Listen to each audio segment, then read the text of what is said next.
चलिए illustration number 4 देखते हैं, CA final SFM foreign portfolio management. Please देखिए,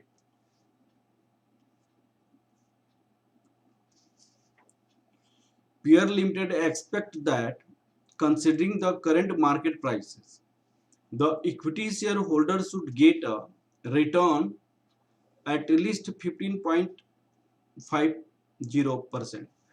Expected return of the shareholder, यहाँ पे क्या है, expected return of equity share,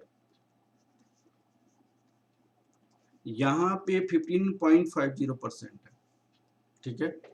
While the current return on the market, return on the market portfolio आपके पास कितनी है, 12% है।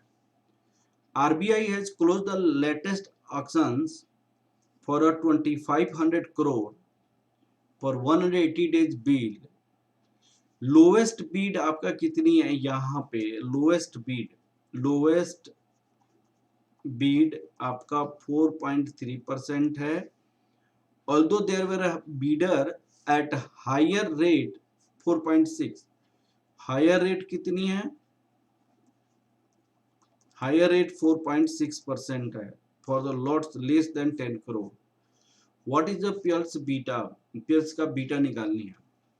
तो यहाँ पे return on the market portfolio question में नहीं दिया हुआ है, अब वो है 12%, लेकिन risk free rate of return, तो आरबीआई जिस रेट पे पैसा मार्केट से रेज करता है, तो आरबीआई का जो इन्वेस्टर्स है that is a risk free return आपको मिलेगा आरबीआई से।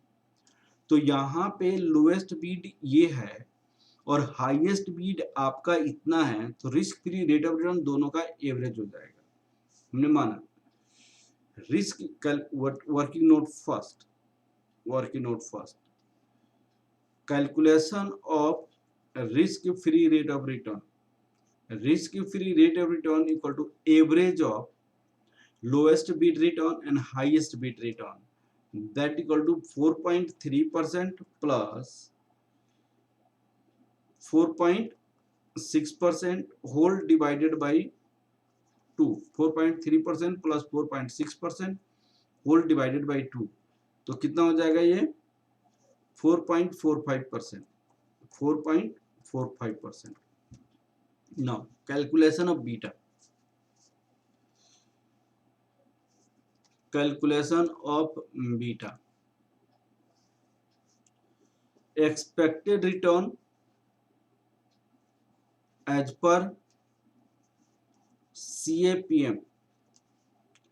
यह फॉर्मूला आपको the risk free rate of return beta RM minus RM। तो expected return as per CAPM होता क्या है कि जो इन्वेस्टर इन्वेस्ट करने से सोचता है कि मुझे इतना % रिटर्न आनी चाहिए, और वह रिटर्न आपको ऑलरेडी क्वेश्चन में दिया हुआ है 15.50%। तो यहाँ पे हम क्या लिखेंगे, 15.50%। Risk free rate of return हमने ऑलरेडी निकाला 4.45% plus beta RM, return on market portfolio हमारे पास दिया हुआ है 12%, 12% माइनस 4.45% और 15.50% minus 4.45% equal to beta 12% minus 4.45% और बीटा इक्वल टू कितना हो जाएगा 15.50, ये हो जाएगा 15.50% minus 4.45% whole divided by 12% minus 4.45%, that equal to 11.05% divided by 7.55% और ये डिवाइड करेंगे तो हमारे हो जाएगा 1.464, तो beta will be 1.464, this is the beta 1.464। ये क्वेश्चन कंप्लीट हो गया। Okay, thank you class.